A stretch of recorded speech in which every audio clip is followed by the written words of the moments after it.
Okay, today's project we're going to be replacing the front struts of the Volkswagen Golf Mark IV.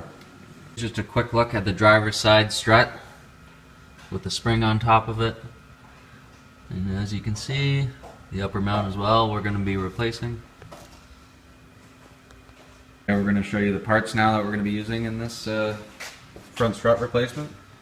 Optional, but a good idea is to get these lower pinch bolts for the struts, bought at urotuning.com.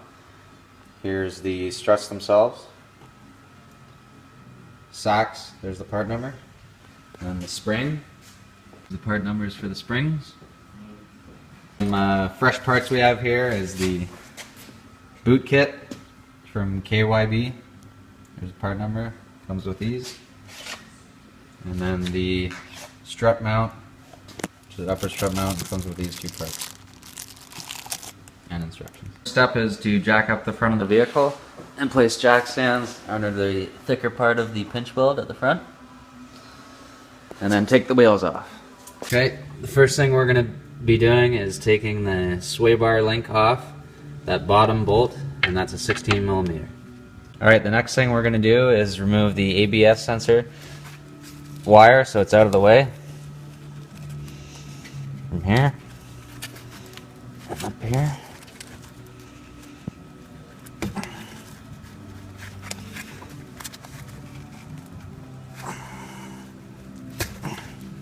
Okay, the next thing we're going to be doing is removing the strut pinch bolt. And take note that yesterday we came here and soaked this in some PB brake or some loosening solution to try and get this and make sure it's not seized up on us. So we're going to use a 18 millimeter socket and wrench on this and the air tool and try and break that loose.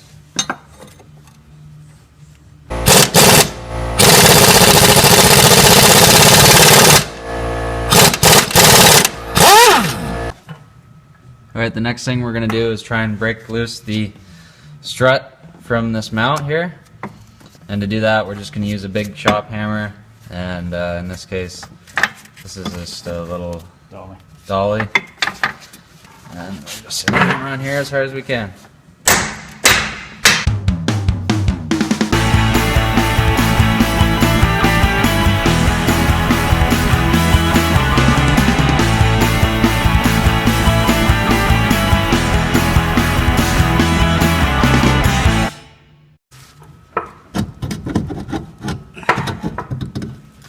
Looks like we're going to have to take this off here too. It's just another bracket for sensor on our brakes.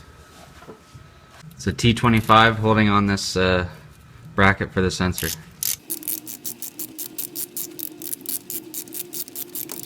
Alright, next thing we're going to do is come up to the top side through the engine bay and take off this 21 millimeter nut.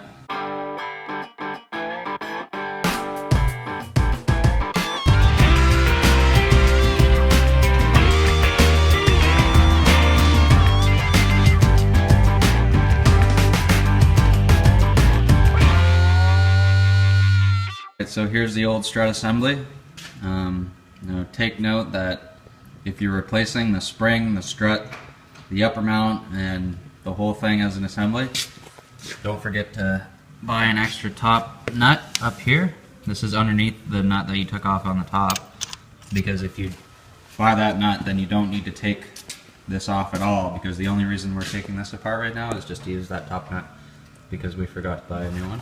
So we also realized that we're going to have to reuse this top plate for the upper mount. This came off the old spring. So we're just using a strut compressor tool, or sorry, just a spring compressor tool that you can get at Princess Auto or Harbor Freight. And it just looks like this. Two pieces. And it compresses from the outside of the spring. This is a very dangerous part of the removal, and if you don't want to do this on your own, just take it to your local shop and get them to compress the spring off for you and the new one on. Alright, so we're going to try and pop this nut off now that the spring's compressed. It's a 20 millimeter, or in this case we're using a 13/16. Fits pretty snug on there. deep socket. This is what that nut looks like, in case you're looking to buy it online.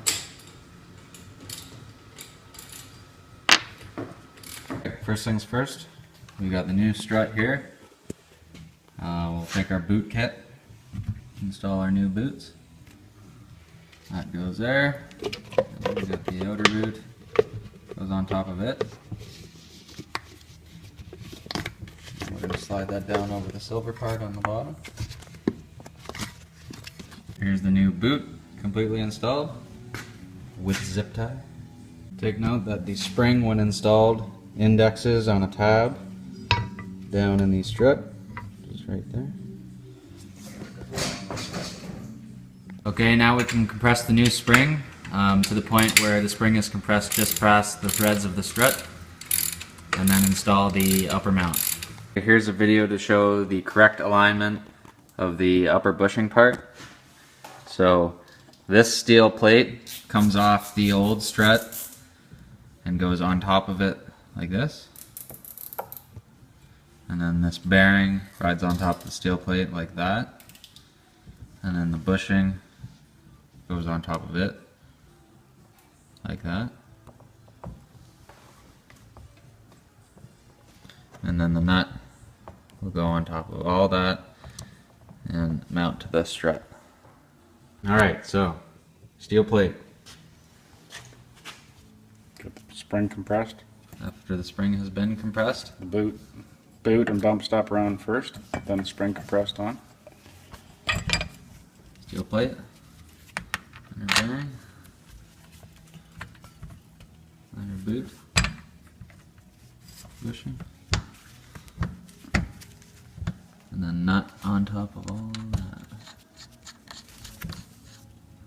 Alright, here's the new strut ready to go in.